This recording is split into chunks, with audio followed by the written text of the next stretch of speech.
오늘 함께 큐티할 본문 창세기 50장 1절부터 14절까지 말씀입니다. 요셉이 그의 아버지 얼굴에 굽으려 울며 입맞추고 그 수종드는 의원에게 명하여 아버지의 몸을 향으로 처리하게 하매 의원이 이스라엘에게 그대로 하되 40일이 걸렸으니 향으로 처리하는 데는 이 날수가 걸림이며 애굽 사람들은 70일 동안 그를 위하여 곡하였더라. 곡하는 기한이 지남에 요셉이 바로의 궁에 말하여 이르되 내가 너에게 은혜를 입었으면 원하건대 바로의 귀에 아뢰기를 우리 아버지가 나로 맹세하게 하여 이르되 내가 죽거든 가나안 땅에 내가 파놓은 묘실에 나를 장사하라 하였나니 나로 올라가서 아버지를 장사하게 하소서. 내가 다시 오리이다 하라 하였더니 바로가 이르되 그가 내게 시킨 맹세대로 올라가서 내 아버지를 장사하라. 요셉이 자기 아버지를 장사하러 올라가니 바로의 모든 신하와 바로 궁의 원로들과 애굽 땅의 모든 원로와 요셉의 온 집과 그의 형제들과 그의 아버지의 집이 그와 함께 올라가고 그들의 어린 아이들과 양떼와 소떼만 고센 땅에 남겼으며 병거와 기병이 요셉을 따라 올라가니 그때가 심히 컸더라. 그들이 요단강 건너편 아닷하락 마당에 이르러 거기서 크게 울고 애통하며 요셉이 아버지를 위하여 7일 동안 애곡하였더니 그 땅 거민 가나안 백성들이 아닷 마당에 애통을 보고 이르되 인 애굽 사람의 큰 애통이라 하였으므로 그 땅 이름을 아벨미스라임이라 하였으니 곧 요단강 건너편이더라. 야곱의 아들들이 아버지가 그들에게 명령한 대로 그를 위해 따라 행하여 그를 가나안 땅으로 메어다가 마므레 앞 막벨라밧 굴에 장사하였으니 이는 아브라함이 헷 족속 에브론에게 밭과 함께 사서 매장지를 삼은 곳이더라. 요셉이 아버지를 장사한 후에 자기 형제와 호상꾼과 함께 애굽으로 돌아왔더라. 아멘. 어제 우리가 나눈 본문 창세기 49장에서 야곱은 그의 12 아들들에게 마지막 권고를 남기고 이 땅에서의 생을 마감했습니다. 야곱의 죽음에 가장 마음이 아프고 슬펐던 사람은 분명히 요셉이었을 겁니다. 왜냐하면 살아생전 자신을 가장 소중히 여기고 사랑해주던 사람이 아버지 야곱이었기 때문입니다. 그리하여 그는 숨이 닿은 아버지 시체에 얼굴을 묻고 울며 입을 맞추었습니다. 1절 말씀입니다. 요셉이 그의 아버지 얼굴에 굽으려 울며 입맞추고, 그리고 요셉은 당시 의사들에게 죽은 아버지의 몸을 미라로 만들어 달라고 명령했습니다. 2절 말씀입니다. 그 수종드는 의원에게 명하여 아버지의 몸을 향으로 처리하게 하매 의원이 이스라엘에게 그대로 하되, 2절에서 몸을 향으로 처리하게 하라는 말은 시체를 미라로 만들어 달라는 말입니다. 당시 의술이 발달한 애굽에서는 귀인들이 죽었을 때 그들의 시체를 미라로 만들어 보관하곤 했습니다. 이 작업은 긴 시간을 요구했는데요. 그럼에도 불구하고 그렇게 한 이유는 첫째, 시체를 오랫동안 보관할 수 있었기 때문이고, 둘째, 당시 애굽인들이 믿던 종교적인 이유 때문이었습니다. 요셉은 아버지의 시체를 오랫동안 보관하고 동시에 아버지를 영예롭게 모시기 위해서 당시 애굽에서 귀족들에게 행하던 대로 미이라로 처리하도록 했습니다. 한편 애굽 사람들은 70일이라는 긴 기간 동안 애도의 시간을 가지고 야곱의 죽음을 애도했습니다. 3절 말씀입니다.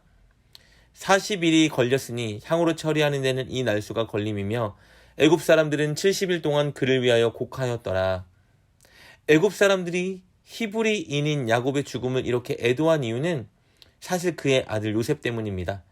요셉은 당시 애굽에서 가장 탁월하고 위대한 국가의 총리였기 때문에 그의 아버지의 죽음을 마치 국가의 장처럼 치르게 된 것입니다. 야곱의 죽음을 위해 곡하는 기간이 끝나자 이에 요셉은 사람을 보내어 바로 왕에게 부탁을 올립니다. 그는 가나안 땅에 가서 자신의 아버지의 시체를 안치하고 올 수 있도록 허락해달라고 바로 왕에게 부탁했습니다. 우리 4절부터 5절 말씀입니다. 곡하는 기한이 지남에 요셉이 바로의 궁에 말하여 이르되 내가 너희에게 은혜를 입었으면 원하건대 바로의 귀에 아뢰기를 우리 아버지가 나로 맹세하게 하여 이르되 내가 죽거든 가나안 땅에 내가 파놓은 묘실에 나를 장사하라 하였으니 나로 올라가서 아버지를 장사하게 하소서. 내가 다시 오리이다 하라 하였더니, 요셉이 직접 바로 왕에게 나가지 못하고 사람을 보내 부탁한 이유는 아직 아버지의 죽음을 애도하는 기간이었기 때문입니다. 당시에 바로 왕 앞에 서려면 보통 수염을 밀고 정결하게 나가야 했는데 요셉의 경우에는 아버지의 죽음을 애도하는 기간이라 그럴 수가 없었던 겁니다. 당시 애굽에서 가장 중요한 임무를 맡고 있던 요셉이 아버지를 장사하기 위해서는 자기 임무를 내려놓고 장시간 자리를 비워야 했기 때문에 바로 왕의 허락이 반드시 필요했습니다. 게다가 가나안은 애굽 국경 밖에 있는 지역이었기 때문에 당연히 왕의 승인을 받아야 했겠죠. 그래서 왕에게 사람을 보내 부탁한 겁니다. 이에 바로 왕은 요셉의 청을 허락했고 애굽에 있는 모든 고관들과 심지어 애굽의 군대까지 요셉과 함께 그의 아버지 야곱을 장사하기 위해 동행했습니다. 6절부터 9절까지의 말씀입니다. 바로가 이르되 그가 내게 시킨 맹세대로 올라가서 내 아버지를 장사하라. 요셉이 자기 아버지를 장사하러 올라가니 바로의 모든 신하와 바로 궁의 원로들과 애굽 땅의 모든 원로와 요셉의 온 집과 그의 형제들과 그의 아버지의 집이 그와 함께 올라가고 그들의 어린 아이들과 양떼와 소떼만 고센 땅에 남겼으며 병거와 기병이 요셉을 따라 올라가니 그때가 심히 컸더라. 이렇게 한 사람의 죽음을 나라 전체가 애도하는 모습을 보면 당시 애굽에서 요셉의 영향력이 얼마나 컸을지 짐작할 수 있습니다. 야곱은 스스로가 험악한 인생을 살았다고 고백했었지만 아들 요셉 덕분에 노년의 마지막 순간을 이렇게 영광스럽게 마무리할 수 있었습니다. 그러나 사실 야곱의 죽음을 이렇게 영광스럽게 만든 것은 하나님의 손길이었습니다. 하나님께서 당신의 백성 이스라엘의 시초인 야곱을 이렇게 높여주고 축복해주고 계셨던 겁니다. 하나님께서는 야곱을 이렇게 높여서 그의 후손들이 훗날 하나님께서 자신들을 얼마나 높여주고 영광스럽게 하셨는지 기억하게 하려는 의도를 가지고 계셨습니다. 그리고 그들이 늘 하나님을 찾고 하나님을 따르게 하려는 의도를 가지고 계셨던 겁니다. 한편 수많은 무리들의 행렬에 에워싸인 야곱의 시체는 결국 약속의 땅 가나안에 안취됩니다. 12절과 13절 말씀입니다. 야곱의 아들들이 아버지가 그들에게 명령한 대로 그를 위해 따라 행하여 그를 가나안 땅으로 메어다가 마물의 앞 막벨라밧 굴에 장사하였으니 이는 아브라함이 해쪽 속 에브론에게 밭과 함께 사서 매장지를 삼은 곳이더라. 죽음은 보통 우리에게 슬픔과 절망을 가져다 주죠. 그러나 야곱의 죽음은 물론 자녀들에게 슬픔을 주기도 했지만 동시에 슬픔을 넘어선 희망과 소망을 가져다 주었습니다.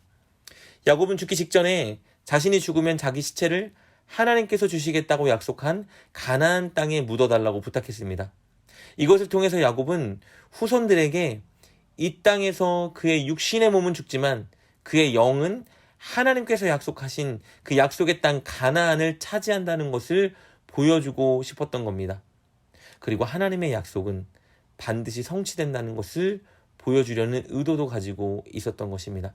그러니 그의 마지막은 슬픔이 아니라 소망을 향한 발걸음이요 소망의 성취로 끝난 것을 보여주고 있는 것입니다.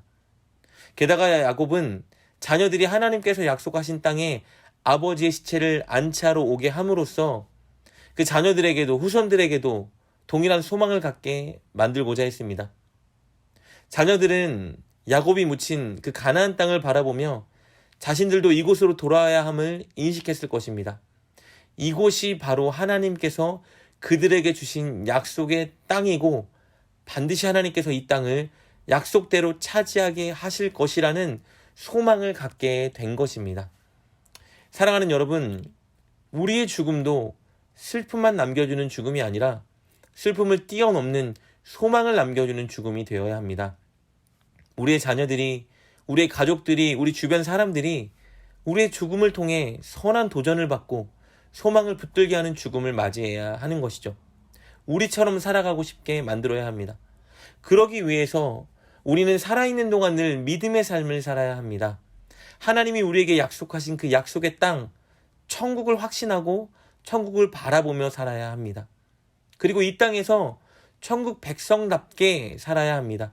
현재의 환경 때문에 너무 좌절하거나 불평하지 말고 늘 하나님이 예비하신 것들을, 그 아름다운 천국을 바라보며 이 땅에서의 어려움을 넉넉히 이겨내고 하나님을 찬양하는 삶을 살아야 합니다. 무엇보다 천국 백성답게 이 땅의 것을 너무 목매지 말고 하나님 말씀대로 정직하고 의롭고 선하며 섬기는 삶을 살아야 합니다. 그럴 때 우리의 삶과 우리의 죽음이 이 땅에 남은 지인들에게 소망을 주게 될 것입니다. 늘 소망이 되는 인생, 도전을 주는 인생을 살아가는 여러분 되시길 주님의 이름으로 축복합니다. 그리고 바로 오늘 그 인생을 살아가는 여러분 되시길 주님의 이름으로 축복합니다. 기도하겠습니다. 우리를 위해 영광스러운 천국의 삶을 준비하신 하나님, 우리가 늘 그 영광스러운 천국을 바라보며 천국 소망을 가지고 살아가게 하여 주옵소서. 현재 주어진 삶의 문제들을 믿음으로 넉넉히 이겨내며 감사하게 하시고 이 땅의 것에 너무 욕심내지 않고 하나님 말씀대로 살아가게 하여 주옵소서. 그래야 우리의 삶과 우리의 죽음이 꼭 다른 사람들에게 도전과 소망이 되게 하여 주옵소서. 예수님의 이름으로 기도드립니다. 아멘. 오늘 말씀을 통해 깨닫고 결단한 것은 무엇입니까? 그것을 붙들고 하나님께 기도합시다. 그리고 그렇게 실천하며 하루를 살아가는 여러분 되시길 주님의 이름으로 축복합니다.